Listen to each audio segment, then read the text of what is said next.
Hi there. So it's time to start with orchestral templates and how to utilize those with your music creation process in order to make things faster from a workflow point of view. If you are working with orchestral music, you know that you want to bring all the violins and all the strings and brasses and woodwinds into play and get going with the composition of your stuff and not spending time of tweaking and setting the audio routings and setting the instruments in place. So that's why orchestral templates are extremely important for your workflow to get going faster, as well as I will give some tips and tricks how to do different type of templates. So I will use three different approaches to create templates, and I will explain those while we are creating the template for each and every digital audio workstation, starting from the Ableton Live as always. So let's get going with Ableton Live and see how it is done. Okay, so let's start with the orchestral template, and there are actually three ways of doing these templates.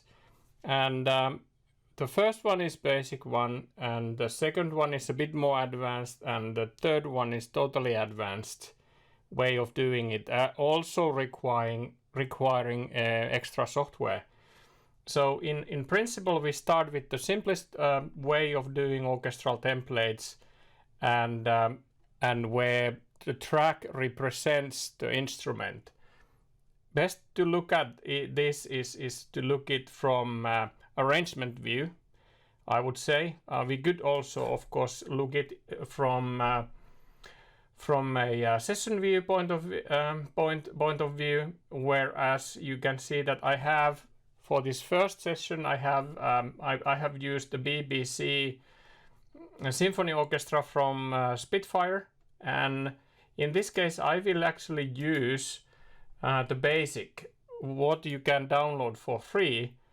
And this is the Discover mode of BBC Symphony Orchestra. So this is for free. You can download that from Spitfire. I'll put the link below. And this also kind of gives you an idea on the orchestral setup. Then, of course, when you advance, you can also go and change and upgrade your stuff with Core Edition or Pro Edition, and then you get more options in different instruments, but it also, of course, is dependent totally on the instrument. And but let's dive into this, and we will look it all only from a template point of view.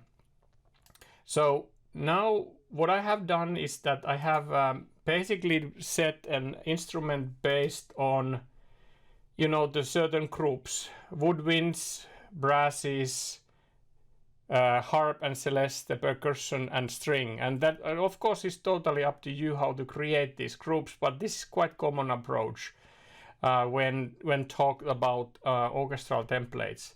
Then of course you could go and extend this with your own synthesizers or whatever you use, effects and things like that. I think the main thing here to kind of think and consider is that when you have these extensive orchestral templates, they also start to consume memory and CPU quite heavily, and you might need to switch on and off the instruments. And in case of Ableton, you might actually have, like, if you have a piccolo, you might actually then use for example an EQ, and then you might use also like a compressor. I just take this as an example for us to get through this. So now you have the instrument itself, you have the EQ, and you have the compressor. Then you of course might have some limiter or effects or whatever you would like to kind of bring into your track and in your chain. What I have found handy with Ableton Live is that as you cannot kind of switch on and off a track that you can in some digital audio workstations, you can go and right click and say that kind of disable this track and it will offload it so that it doesn't take memory and it doesn't take CPU. But here you can go also and you can do the same with the things that if you have like this type of a setup that you have multiple effects on top of your instrument, you basically group them. And once you have grouped them, then you can actually shut down and start up the whole group. And in this way, you can basically then manage the CPU and memory usage of that track. So let's say that you are not using piccolo, but you might use flute. So now that works. But if I go to piccolo, nothing works when I basically press the keys. So as it is disabled. And then if you decide to use it, you can enable it. And then basically then it starts to work in that respect. So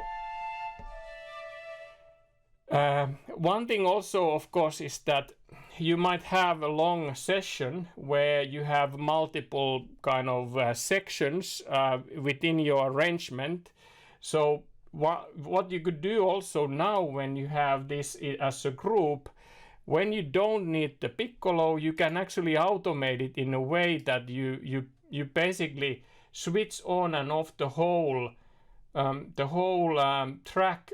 So for example, that I don't use it for intro, so I'll just switch it off. And now when I go over here, you can see that with the automation, it's switched off.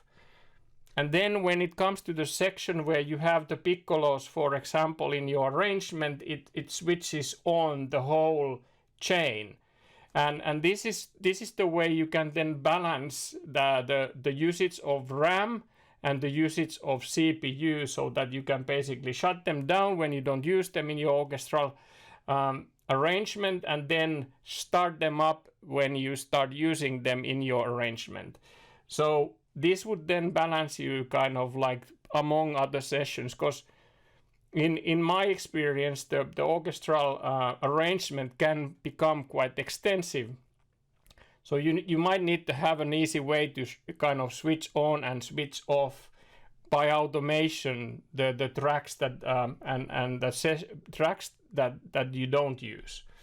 So this is quite handy to do in a way like this in Ableton. So take all the effects and the instrument, group them, and then put it on and off with automation when you don't need them, so that they don't take the memory.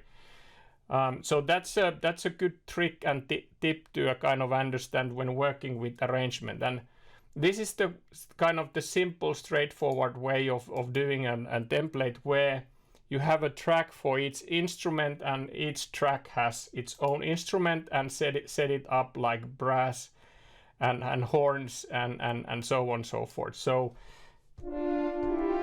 then you can basically utilize it in that respect. Another way of doing this is then, this is a bit more advanced, but some of you or many of you might have, for example, a Kontakt libraries and Kontakt instrument. So in Kontakt, what you can do also is that you can actually bring in into single Kontakt instance, you can bring in multiple instruments. So you basically see that I have strings A, B, woodwinds and brasses. And what you need to do in Kontakt is that you need to, of course, do the audio routing. And easiest way to do that is basically you go into View and you basically enable the outputs. And usually this in a way how this is set up, it is basically so that if I reset this now, you see that there is a stereo 1 and stereo 2 and surround and so on and so forth.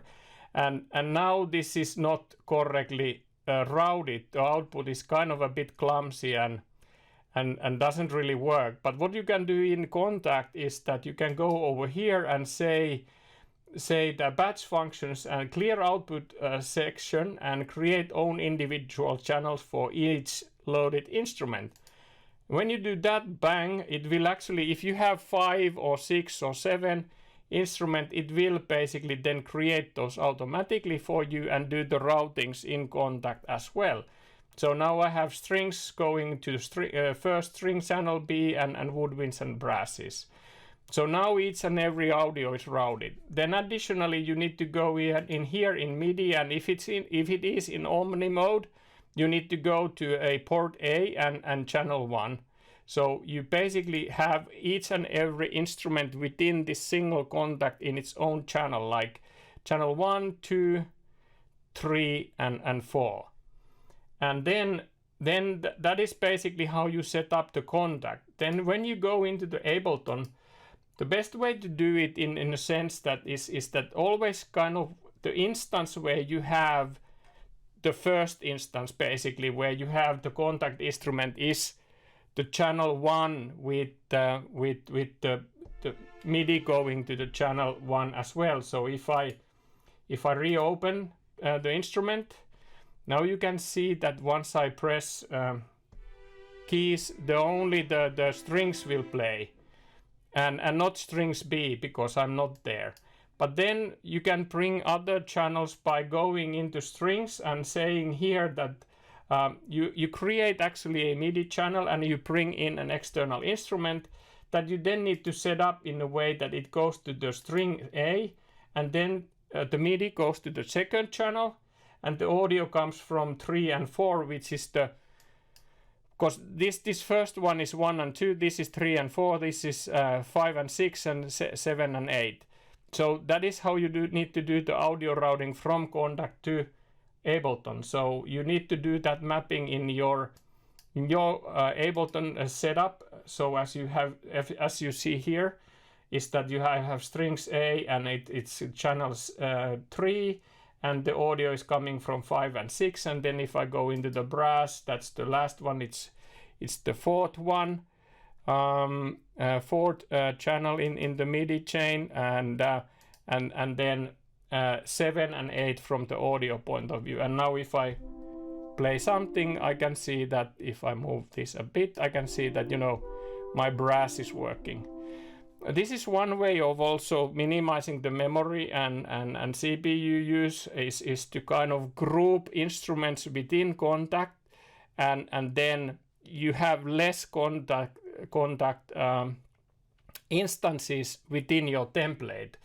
It needs a bit of a work, but when you are doing a template, that's something that you of course need to always kind of overload, and once you have it done, then you have it there and you don't need to worry about setting all these things up and getting up and running and getting with your composition. So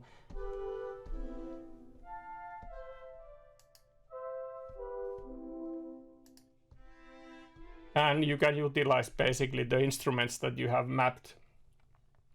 So this was the second way of doing things, and then let's go and check out the final one, which is really advanced in a sense that in this case I actually use Vienna Ensemble Pro, and what that means is that I have an own instance of Vienna Ensemble Pro server that is actually hosting the instruments in here, and so it is offloading the DSP from your digital audio workstation, as the instruments are not played within your digital audio workstation, but they are played within the Vienna Ensemble Pro server. So this is the way you can actually offload the DSP in the own server. You could also have this remotely. I have it for the demonstration purpose. I have it locally, but I could put this into a server in my network. It needs 1 gigabit Ethernet, so it needs a kind of thick Ethernet to run, but that's what you usually nowadays have.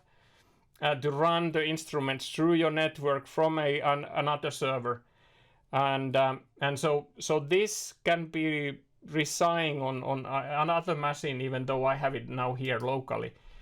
And here I can then manage, of course, my instruments, but I can do all that with automation and everything also from my digital audio workstation. So for example, if I now go over here, and I'll open the string section and I go into the violins, and actually I might have not had the mapping, so yeah, I need to connect because I didn't have the. I need to connect, and now once I'm connected, I can utilize the instruments within.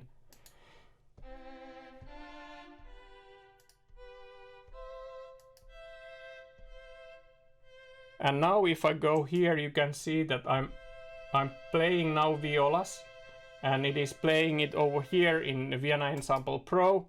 If I go to double basses, same thing is that now if I go here, you can see that, you know, the audio is actually really coming from the Vienna Ensemble Pro server, and from this instance of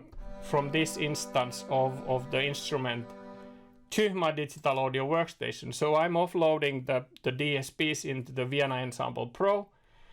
This way you can actually build quite extensive orchestral settings while offloading the DSP to your other machine, being that Windows PC or being that Mac. Vienna Ensemble Pro works with both platforms, so you could have your main DAW, like I have Ableton in my Mac, but then you could have the DSP server, the Vienna Ensemble Pro server, you could have actually in a Windows box or wherever, no, not wherever, but in Windows or in Mac. And then you could create this type of an instrument and template where you pretty much offload everything to an external. And the same with the woodwinds. And so if I go now over here, I might have actually not mapped also this one, so I need to connect. Woodwinds, please connect. And now when I go and start to play them, I can basically then, you know, and again it gets offloaded into the woodwinds area here. So this is basically the third way of doing orchestral templates or utilizing an external paid software. It has a price in it, but it's not overwhelming, so it's a good way to offload. There are actually servers also that you can do this with the free software. I tested it, and I'll put a link into the comments regarding on the free type of a DSP server that could be used. I primarily use Windows Ensemble Pro to do this, to offload the DSP in my setups. But now if we look on then the different options and do a recap on the different areas, is that a good practice is to group the instruments with effects to basically switch them off when you don't need them and switch them on via automation when you need them. So you will save memory. Then the standard way of doing things is kind of that you have an instrument per track and effects and so on and so forth. And then the more advanced way is that you have a software, something like Kontakt, whereby the Kontakt itself can run multiple instruments, and then you just do the routing of MIDI and audio correctly into your orchestral template. And then the third option was that you have actually a DSP server like Vienna Ensemble Pro, where you actually offload everything into that and you build the orchestral template based on that. So these are the kind of tips and tricks regarding of building an orchestral template from a workflow point of view, offloading the DSP into other machine, or then offloading the DSP using automation by switching on and off the kind of the instruments or the whole track. Those are the common practices how you can maximize the usage of the template and only use the instruments when they are on. So that's also the way that you can then create quite extensive templates in the end. Okay, that was it regarding on the orchestral templates and how to utilize Ableton Live to create an orchestral template. One thing, of course, you need to do if you are creating a project as your baseline, you need to save that as a template and then use it. Other than that is that you can, of course, do a project and always kind of save as a project as a new one when you start. So you both ways work. Next we will dive into how to do these things in Pro Tools, so remember to subscribe for the channel. Thanks for watching. Bye now.